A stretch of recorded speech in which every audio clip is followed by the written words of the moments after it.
আমাদের আরও মাননীয় দুইজন হুইপ আমাদের সাথে যুক্ত হবেন। তিনি হলেন আশরাফুদ্দিন নিজাম সাহেব এবং আমাদের খুলনার বকুল সাহেব।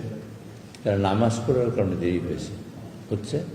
তো আপনারা কিছু মনে করেন না, আমি অবশ্য নামাজ পড়ে এসেছি, আর ভাই আমার এখান থেকে গিয়ে নামাজ পড়ব। আপনাদের সাথে সামান্য অল্প একটু কথা বলবো। কথাটা এই যে আপনারা অনেক মুখিয়ে আছেন যে রাষ্ট্রপতি নির্বাচন সংক্রান্ত বিষয়ে আপনারা অনেক প্রশ্ন করবেন এবং আপনারা জানতে চান। আমরা যে সিদ্ধান্ত নিয়েছি, গতকালকে আমরা প্রেস কনফারেন্স করেছি এবং প্রেস ব্রিফিং করেছি আমরা আমাদের পার্লামেন্টারি কমিটির। আজকে আপনাদের যেটা জানাতে চাই সেটা হলো মাননীয় রাষ্ট্রপতি নির্বাচন ইনশাআল্লাহ আজকে দুপুর 2টা থেকে শুরু হবে। আমাদের আজকে রিটার্নিং কর্মকর্তা থাকবেন মাননীয় প্রধান নির্বাচন কমিশনার এবং মাননীয় সদস্যবৃন্দ আমাদের যারা ভোট দেবেন তারা মাননীয় এমপিরাই থাকবেন। তারা স্ব আসনে বসবেন এবং সাহায্যকারী যারা থাকবেন তারা সেখান থেকে কাগজ নিয়ে ব্যালট পেপার তাদের কাছে নিয়ে যাবেন। তারা একটা মুড়িতে নিজের নাম লিখবেন এবং যেটা ভোট দেবেন সেখানে নিজের নাম লিখবেন। এই পদ্ধতিতে আমরা 2টা থেকে বিকাল 5টা পর্যন্ত আমরা ভোট দেব এবং 5টার পরে আমরা তখনই সকলের উপস্থিতিতে যারা থাকবেন তাদের উপস্থিতিতে ফলাফল ঘোষণা করা হবে এবং ফলাফল ঘোষণা করার পর বেসরকারি ফলাফল, তারপর আজকে যাতে প্রজ্ঞাপনা তার ব্যবস্থা করা হবে। আমরা আপনাদের আজকে যেটা করব সেটা হলো মিডিয়ার জন্য আমরা করেছি। যখন নির্বাচন শুরু হবে তার ঠিক 5 মিনিট আগে থেকে লাইভ শুরু হবে এবং আমাদের রাষ্ট্রপতি, মাননীয় প্রধানমন্ত্রী এবং মাননীয় বিরোধী দলীয় নেতা, এরা মাননীয় আমাদের বিএনপি দলীয় প্রেসিডেন্ট প্রার্থী যারা মির্জা ফখরুল ইসলাম আলমগীর সাহেব, তিনিই ভোট দেবেন। এই ভোটগুলো আমরা সরাসরি সম্প্রচার করব, লাইভ হবে। এরপরে আমরা আর লাইভ করব না, কারণ 2 ঘন্টা 3 ঘন্টা লাইভ থাকলে মানুষের কোনো কাজ না থাকলে কী দেখবে বসে। সেই কারণে আমরা লাইভ করব না, কিন্তু সব রেকর্ড থাকবে, ইনট্যাক্ট রেকর্ড থাকবে, যাতে কোনো অসুবিধা না হয়। আবার নির্বাচন শেষ হবে ঠিক 5টা বাজার 5 মিনিট আগে আমরা লাইভ শুরু করব।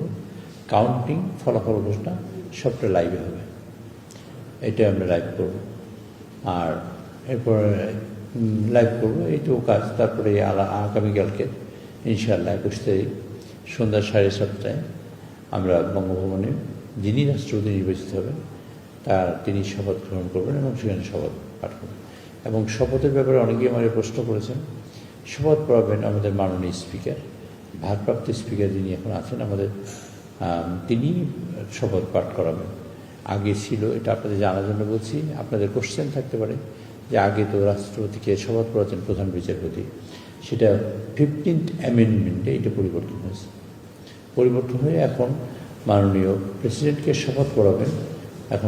এখন যে স্পিকার স্পিকার পড়াবেন, যেহেতু ভারপ্রাপ্ত স্পিকার আমাদের যিনি আছেন তিনি স্পিকার দায়িত্ব পালন করছেন, তিনি শপথ পড়াবেন। এই আমাদের মোটামুটি বক্তব্য। এবং আর যদি কোনো কোশ্চেন থাকে তাহলে আপনার কারণে এই বক্তব্য।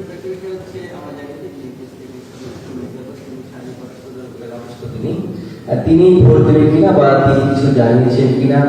আর একটা আলোচিত বিষয় ছিল জামায়াতের কাজী নজরুল, তিনিও ভোট দেবেন কিনা বা তার বিষয়ে আপনারা কিছু জানেন কিনা। আচ্ছা, মির্জা ফখরুল ইসলাম সাহেব অসুস্থ না? তিনি সুস্থ।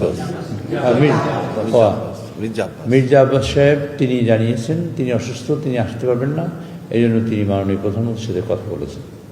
আর এই দলের ছুটি দেওয়ার সুযোগ আছে শুধুমাত্র দলীয় প্রধানের, অন্য কারো ছুটি দেওয়ার কোনো সুযোগ নেই, ক্লিয়ার নেই।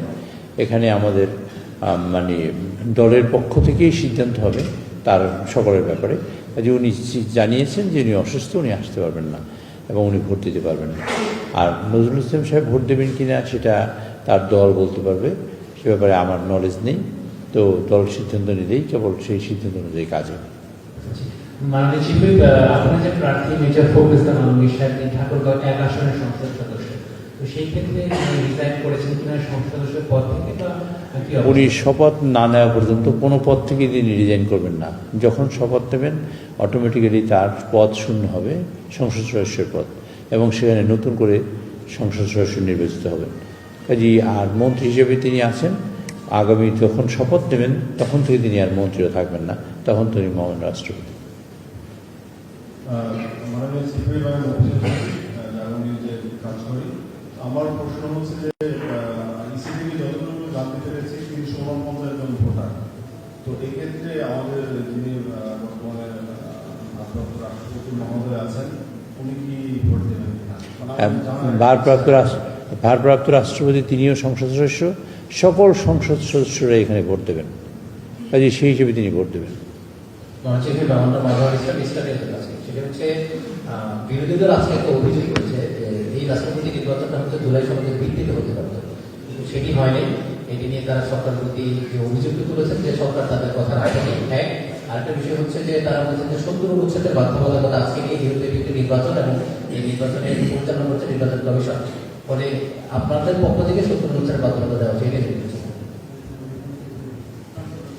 আপনার একটা আমরা এখন বর্তমানে চলছি কি সংবিধান অনুযায়ী, যে সংবিধান অনুযায়ী চলছি সেই সংবিধানে যা লেখা আছে আমরা সবই মানব। আবার সংবিধান যেদিন পরিবর্তন হবে সেই অনুযায়ী আমার চলবে।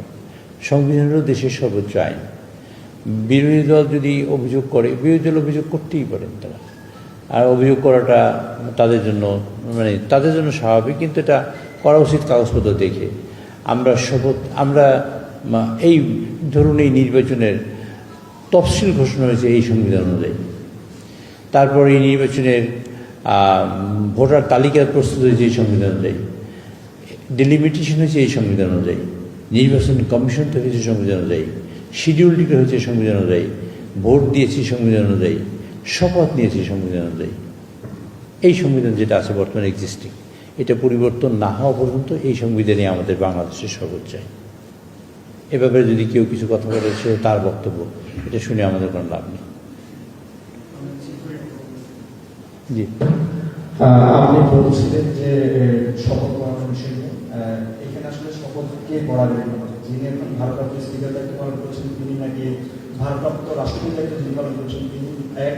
আর দুই নম্বর হচ্ছে জনাব মির্জা ফখরুল ইসলাম আলমগীর কি দলীয় পদ এবং যে স্থানীয় সরকার মন্ত্রণালয়ের যে মন্ত্রিত্ব পদ সেই থেকে পদায়ন করছেন কিনা, এই দুটি বিষয়। দুইটা প্রশ্ন উত্তরই আগে দিয়েছি। ভারপ্রাপ্ত রাষ্ট্রপতি তিনি শপথ পড়াবেন না, স্পিকার যিনি তিনি শপথ পড়াবেন। সেই হিসেবে বর্তমানে স্পিকারের দায়িত্ব পালন করছেন আমাদের ডেপুটি স্পিকার সাহেব, তিনি শপথ পড়াবেন। একদম পরিষ্কার কিনা আপনাদের কাছে? আর দ্বিতীয় প্রশ্ন করলেন কি? এই যে ভাই দ্বিতীয় প্রশ্ন করলেন কি জানো? ওইটাই আগে যেটা করছিলেন সেটা।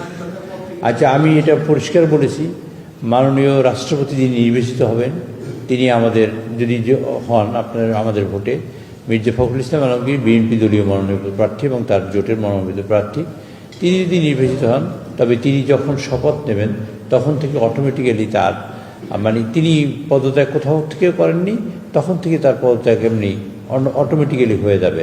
উনি মন্ত্রিসভা থেকে পদত্যাগ হবে এবং ওনার সংসদ সদস্য পদ থেকে পদত্যাগ হবে।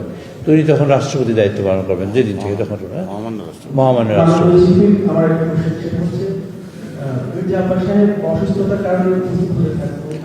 আমাদের মাননীয় হুইপ সাহেব আসছেন, ওনাকে একটু আসতে দেন। জি, আসুন। হ্যাঁ স্যার, আসুন।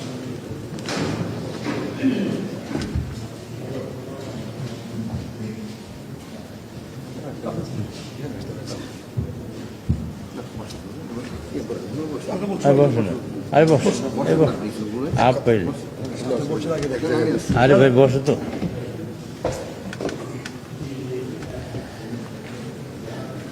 আমাদের আপনারা কিন্তু ছবি তুলবেন, আমরা সকল সংসদ হুইপ বৃন্দ বসে আছি, সকলের ছবি নিয়েন, যেহেতু আগে একটা কিছু নিয়ে ফেলছেন, সুতরাং আপনি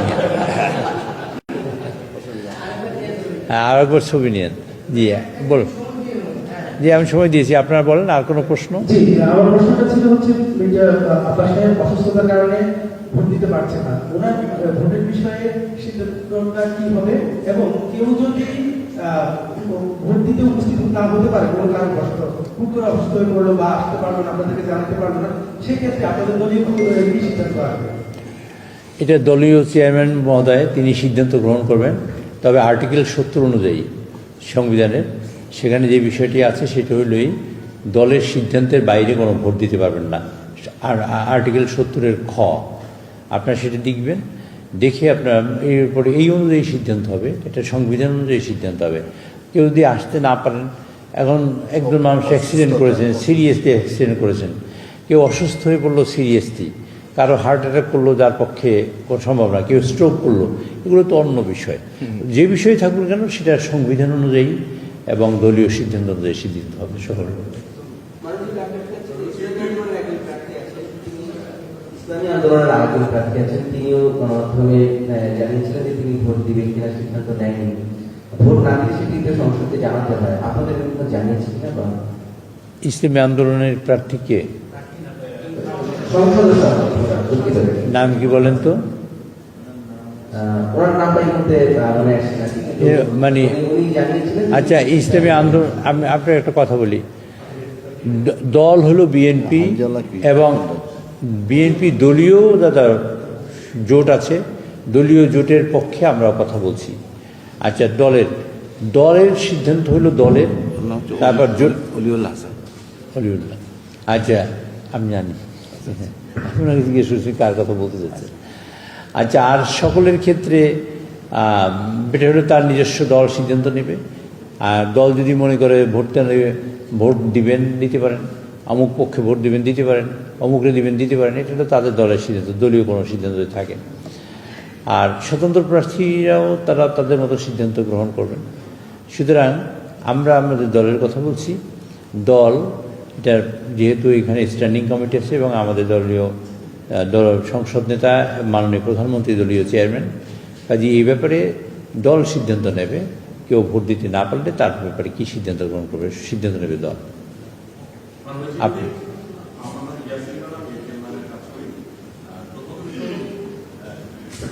যারা সংসদ সদস্য রয়েছে তারা ভোট দিতে পারবে নির্বাচনে। এখানে রাষ্ট্রপতি প্রার্থী সংসদ সদস্য, তবে সংসদ সদস্য না। ওনার ভোটের বিষয়টা আসলে কিভাবে কি হবে? আরেকটা বিষয় হলো না, কিভাবে কি হবে না, উনি তো ভোট কিভাবে কি হবে না, শুধুমাত্র এমপিরাই ভোট দিতে পারবেন, উনি ভোটারই না। আরেকটা বিষয় হলো উপস্থিত থাকার পরেও কেউ যদি ভোট দানে বিরত থাকে তাহলে আসলে তার বিষয়ে এটা আপনার নিয়ম। সকলের ক্ষেত্রে আর্টিকেল 70, সংবিধানের আর্টিকেল 70-এর খ। আপনাদের অনেক ধন্যবাদ। জি, ছবি আমাদের সবার নিয়ে।